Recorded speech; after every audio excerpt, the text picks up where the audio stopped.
প্রথম দফার ভোট শেষ হতেই ফের চেনা হিংসার ছবি বঙ্গে।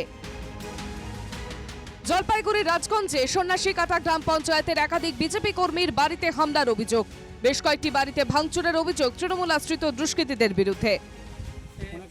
অনেক ভয় আছে আমার, কি করে থাকবো, পুলিশগুলো আমাকে কি বাবার কি দেখতে, তোমার ভয় নেই, আমি আছি, কিন্তু আমি থাকতে পারবো না।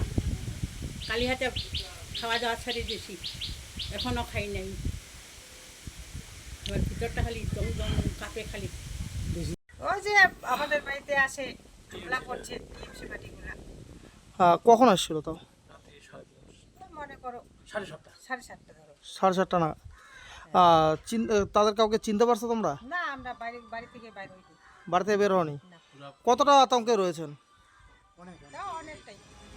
2023 সালে পঞ্চায়েত ভোটে উত্তপ্ত হয়েছিল সন্ন্যাসীকাটা এলাকা। শাসক দলের বিরুদ্ধে হামলা ও ব্যালট লুটের অভিযোগ ওঠে। লোকসভায় ভোট গ্রহণ মোটামুটি শান্তিপূর্ণ থাকলেও শুক্রবার সন্ধ্যে থেকেই এলাকায় তৃণমূল আশ্রিত দুষ্কৃতীদের তাণ্ডবের অভিযোগ বিরোধীদের। কালকে একদল টিএমসি দুষ্কৃতী আমার বাড়িতে অ্যাটাক করে এবং আমি বাড়িতে ছিলাম না।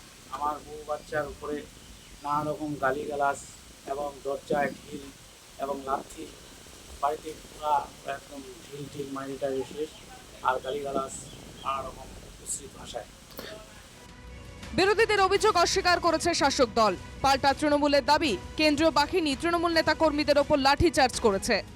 কালকে যে ঘটনাটা ঘটছিল, কেন্দ্রীয় বাহিনীর যে বিএসএফ সিআরপিএফের যে গাড়িটা ছিল, সেক্টরের গাড়িটা, ওটা কয়েকটা বুথে গিয়ে আমাদের যেখানে তৃণমূলের ভোটার বেশি, ওখানে গিয়ে মহিলাদেরকে এবং পঞ্চায়েতদেরকে পর্যন্ত লাঠিচার্জ করছে। রাজগঞ্জের পাশাপাশি ধূপগুড়িতেও বিজেপি কর্মীদের মারধরের অভিযোগ। ধূপগুড়ির 168 নম্বর বুথে পোলিং এজেন্ট দেওয়া তৃণমূল কর্মীরা বিজেপি কর্মী সুরেন রায়কে মারধর করে বলেই অভিযোগ।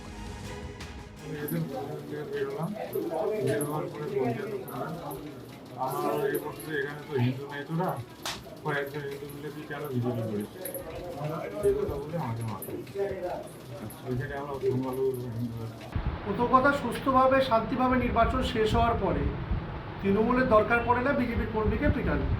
আসল কথা, ওই এলাকায় বিজেপির হার অলরেডি স্বীকার করে নিয়েছে এবং নিজেদের মধ্যে কে কাকে ভোট দেয়নি এটি একটা ওদের গোষ্ঠীদ্বন্দ্ব। এই গোষ্ঠীদ্বন্দ্বকে তৃণমূল কংগ্রেসের উপর চাপানোর চেষ্টা করছে। দিনহাটা 2 নম্বর ব্লকের কিসামাত 10 গ্রাম পঞ্চায়েতের নীলপুর ঘাট সংলগ্ন এলাকায় তৃণমূল কর্মী সুকুমার মালির বাড়িতে হামলার অভিযোগ। ভাঙচুরের পাশাপাশি ধারালো অস্ত্র দিয়ে আঘাতের অভিযোগ। কাঠগড়ায় বিজেপি। দিনহাটা টিয়াদহ, শীতলকুচি, বিভিন্ন জায়গায় বিজেপিরা সন্ত্রাস সৃষ্টি করছে, গণ্ডগোল করার চেষ্টা করছে, যাতে গণ্ডগোল করে ভোট পাকা আবার কোনো নির্বাচন হয়, এই একটা চক্রান্তে লিপ্ত আছে। পরেই অশান্তি শুরু হয়ে গেছে। ভোটের পর না, ভোটের সময় থেকেই চলছে, ভোটের আগেই ভোটের থেকেই চলছে। সকাল থেকে বুথ জাম করার চেষ্টা করছে, বিভিন্ন জায়গায় ভোট দিতে দেয়নি। তার পরবর্তী 5টার থেকে আর যখন দেখলো যে না ভোট হয়ে গেল, তারপরে থেকে শুরু করছে আমাদের কর্মীদের উপরে আক্রমণ। ভোটের পরও কোচবিহারে হিংসা অব্যাহত। মাথাভাঙা 1 নম্বর ব্লকের কুরসামারি দলুয়ার পার এলাকায় তৃণমূল কর্মীকে মারধরের অভিযোগ। কাঠগড়ায় বিজেপির কর্মীরা। জখম তৃণমূল কর্মীকে মাথাভাঙা হাসপাতালে ভর্তি করা হয়, যদিও অভিযোগ অস্বীকার করেছে বিজেপি। কোচবিহার থেকে অমিত সরকার ও বিপ্লব দত্ত এবং জলপাইগুড়ি থেকে পরিতোষ রায় ও রাজীব মুখার্জির রিপোর্ট, NK টিভি বাংলা।